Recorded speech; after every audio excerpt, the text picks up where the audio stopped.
Am I the a-hole for calling the police on my stepmother? This incident occurred about a year ago now, but I still regret it. I, 18F, reported my stepmother, 43F, to the police when she threw hot coffee on my sister, 15F, then 14 years old.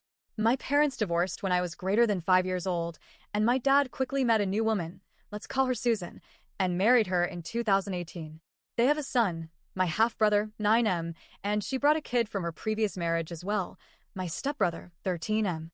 In the beginning, Susan was fine, adjusting to moving in with a guy she had only just met, meeting my sister and I, and adapting to shipping myself, sister, and stepbrother to our other parents, who both lived over an hour away from her house. Once my dad and her moved closer to my mom, my school, and his work, everyone always has to move for dad's work, they began to rent a house. I won't go into the nitty-gritty, but she is terrible. She yells at my sister and I, swears at us and dad, throws things, repeatedly tells us how she wishes my dad never met my mother, and tells my sister and I how bad a person my mom is. Disclaimer, my dad is not perfect. The same yelling and swearing he received is always reciprocated.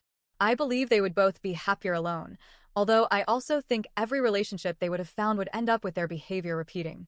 I'll give you a brief list of the things Susan has done over the years. Sworn at my sis and I, burn a picture of my mother in front of us, thrown containers and crockery at my sister, looked down my sister's shirt when she saw that she had started wearing training bras and yelled at her about it. Pushed my sister, slammed the door of our room so hard a picture fall on the floor and shattered. Left my sister and I at home for upwards of 2 days alone, while my dad was away, with no to tell us what to eat or when she would be back. We were 9 and 7. Driven away before my sister could properly get out of the car when dropping us at our mom's house, making her jump to get out. She sprained her ankles so badly she couldn't walk. There are more, but most of them repeat themselves. It's been nearly 12 years of this. I was already planning to move out ASAP, and will do so in October this year. But it wasn't really me that she targeted, it was always my sister. I'll out it bluntly. I'm the tougher of us. Especially when we were kids. I was a hardcore tomboy. Took martial arts lessons in school, was more mature, eldest sister syndrome, and didn't learn to hold my tongue until 13-ish. My sister was not this. She is sweet and gentle, was willing to see the best in people, and trusted everyone. She was the easy target. She has changed since then. She's become a lot more pessimistic, talks back more, and flips Susan off daily behind her back.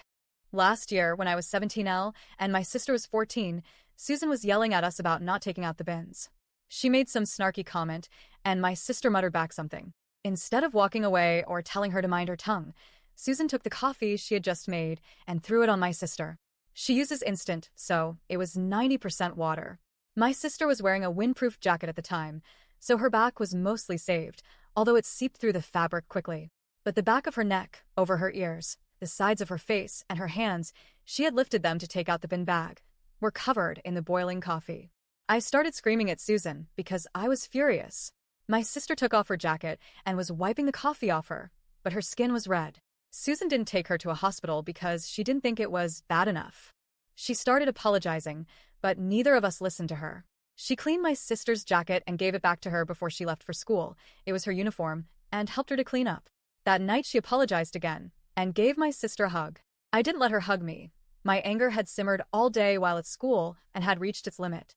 I started thinking about all the things Susan had done over the years, how nothing ever changed, how my dad never did anything meaningful to help, and how my sister at 14 had no legal ability to do anything. I'm not a trusting person. I listened to far too much true crime, have seen too much bad in this world, and known too many backstabbing people to trust freely. You have to earn it, and once lost, it is gone forever. Due to my fascination with crime, though, I trust the police. They were the power of the law, and capable of helping. Side note. Teachers in Australia have a duty of care for their students. If they hear or see something that is concerning, they have to report it. My sister had seen the school counselor multiple times, and nothing had happened. So I couldn't go there. I also didn't want to embarrass her in front of her friends. So I made a report to the police and told them the whole story I just wrote down above. As soon as I pressed the submit button, I regretted it. I realized that Susan, who is Russian, would be looked at differently. I thought of her 2 kids, and realized that if this went too fat, she could lose custody of them.